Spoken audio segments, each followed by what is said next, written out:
देखिए बीजेपी जो है किसी की भी छवि बिगाड़ने में माहिर है, इसमें तो कोई दो राय नहीं है। और शुरुआती दौर से आप याद करिए, 2012 से याद करिए, पहले 2014 के इलेक्शन के दौरान ही राहुल गांधी को किस तरीके से कमतर करके उनको, उनकी बौद्धिकता को, उनकी क्षमता को हटा करके उनके नाम को तिलांजलि दी गई, किस तरह से उनके नाम को खराब किया गया।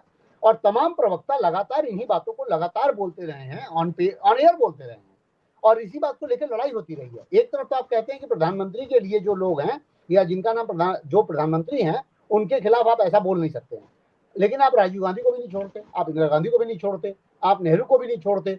मतलब आपकी परिस्थितियां वो बिगाड़ने के उनके तरीके हैं। आप यहाँ देख लीजिए महाराष्ट्र में क्या हो रहा है, ठाकरे को भी वही कर रहे हैं कि ये भ्रष्टाचार में शामिल थे। 4 लाख करोड़ रुपए का जो बजट है उसमें इन्होंने घपलेबाजी की हुई है। कहने का मतलब ये है कि घपला, भ्रष्टाचार, अपने आप को भ्रष्टाचार से मुक्त, हम एकदम जीरो टॉलरेंस वाले व्यक्ति हैं, दूसरे लोग भ्रष्टाचारी हैं, हम टोटल ईमानदार हैं, इस तरह की बातें ये लगातार करते हैं और हर नेता के लिए करते हैं। भ्रष्टाचार के नाम पर हालत ये है कि वो करोड़ करोड़ 2-2 करोड़ के लिए भी भ्रष्टाचार के लिए, सत्येंद्र जैन को याद करिए, आम आदमी पार्टी के नेता के घर में 2.85 करोड़ रुपए मिलता है। ये हास्यास्पद नहीं है तो और क्या है, ये मुझे बताइए। किसी भी घर में 2.85 करोड़, आज की डेट में अगर नोएडा, सर तो आ गए वापस, सीपी राय सर से अगर पूछिएगा तो भाई आप भी जानती हैं नोएडा और गाजियाबाद में रहने वालों के कितने ऐसे घर होंगे जहां 5 करोड़ 3 करोड़ तो यूं ही रोज रोज आते जाते होंगे। तो ये कोई ऐसा नहीं है, वो छवि बिगाड़ने का ही काम है। यहाँ तो किसी घर पे आप हाथ रख के देख लीजिए ना, किसी सोसाइटी के घर पे हाथ रख के देख लीजिए, वो 2 करोड़ 3 करोड़ से नीचे घर ही नहीं है। हम आप जिन घरों के आसपास रहते हैं वो सारे घर, जितनी भी बड़ी बड़ी सोसाइटियां हैं, उन सब में 2 करोड़ 3 करोड़ के घर हैं। ऐसी कौन सी बड़ी रकम थी 2.85 करोड़। और जहां पे आप निकाले थे, छवि बिगाड़ने की शुरुआत तो वहीं से हो गई थी, पुष्पराज जैन की तरफ से भी, जहां पर आप छापा मारने गए। हाँ, बिल्कुल। 275 करोड़ रुपए निकले, बाद में पता नहीं चला वो पैसा कहाँ गया। एक तरफ आप नारकोटिक्स डिपार्टमेंट की तरफ से ले जाके शाहरुख खान के बच्चे को 14 दिन आप अरेस्ट, मैं ये नहीं कह रहा हूं कि नारकोटिक्स को होने देना चाहिए, लेकिन 14 साल 15 साल 18 साल के बच्चों को अगर आप 14 दिन 15 दिन जेल में रगड़ देंगे, वो बच्चे निकल के, मैं श्योर हूं कि वो कभी ठीक नहीं होंगे। उनको ठीक होने के दूसरे तरीके हैं। एक ग्राम और अगर वो किसी ने ले लिया, 30-30 किलो ड्रग्स और कितने 30,000 करोड़ का ड्रग्स पाया गया था मुंद्रा पोर्ट पर, वो कहाँ गया? मतलब कुछ भी नहीं है, सिर्फ वो खबर तो दब गई। ये स्ट्रेटेजी का हिस्सा है। ये जांच तो अधिकारियों से शुरू होती है, ठेकेदारों से शुरू होती है, लेकिन वो जांच ठेकेदारों अधिकारियों के खिलाफ नहीं होती है, उसका एंगल लीडर होता है। किसी लीडर को निगाह में रख करके ही वो जांच के आदेश किए जाते हैं। और नेताओं के साथ दिक्कत यह है कि जब वो सत्ता में रहते हैं तो ध्यान नहीं देते कि क्या कर रहे हैं और कैसे कर रहे हैं, और गलतियां करते चले जाते हैं। अन्यथा क्या जरूरत है कि कोई मुख्यमंत्री अपनी कलम के आदेश से 6-7 ठेके डायरेक्ट ऑर्डर कर दे, खनन के ठेके अपनी कलम से क्यों आदेश कर दिया आपने? तो ये निश्चित तौर पर अपनी गलतियां कहीं न कहीं आपके सामने आ जाती हैं। राजनीति में दूध का धुला हुआ कोई नहीं है, लेकिन जो सत्ता में है उसके पास बचाव का साधन है, जो विपक्ष में है उसको अपने को बचाव करना है।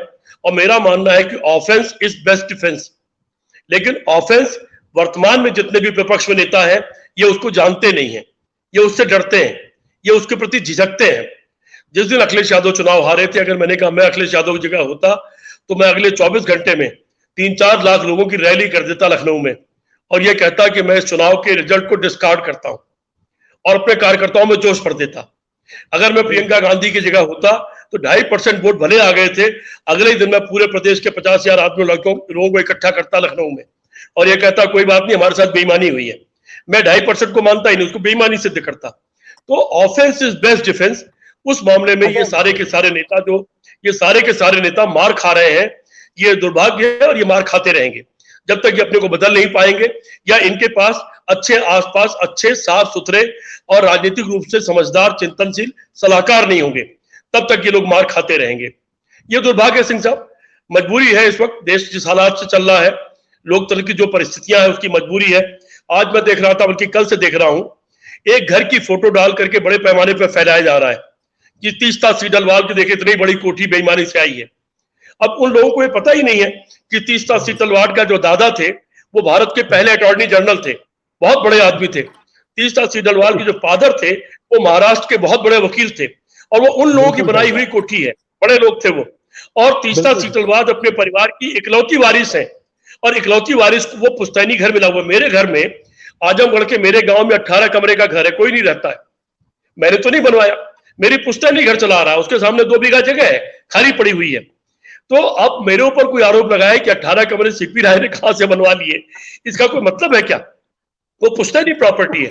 तो ये जो जमात है आरएसएस की और संघ से जुड़ा हुआ जो ट्रोल मीडिया है, वो इसी तरह से काम करता है। और दुर्भाग्य से बाकी जो विपक्ष में नेता है, इनके पास लोग नहीं है जो आक्रामक रणनीति अपना पाए। ये नेता खुद आक्रामक होते नहीं है, ये अपने प्रवक्ताओं के बूते पर सत्ता से लड़ना चाहते हैं और प्रवक्ता की एक सीमा होती है जिसके ऊपर वो जा नहीं सकते। तो सिंह साहब, ये सब दिक्कतें हैं। लेकिन फिलहाल भारतीय जनता पार्टी तो भरपूर कोशिश करेगी, क्योंकि उसका इरादा यह है कि 50 साल तक वो सत्ता से न हटे, ये उसका इरादा है।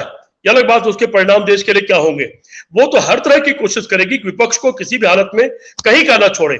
लेकिन अब ये विपक्ष की जिम्मेदारी है कि वो कहीं का छोड़ने के बजाय वो इससे भी आगे निकल जाए और इनको हरा दे। ये रणनीति बनाना, वो लड़ाई लड़ना विपक्ष की जिम्मेदारी है। लेकिन दुर्भाग्य से विपक्ष और उसके नेता इन मामलों में फिसड्डी साबित हो रहे हैं। ये देश का और देश के लोकतंत्र का दुर्भाग्य है। ये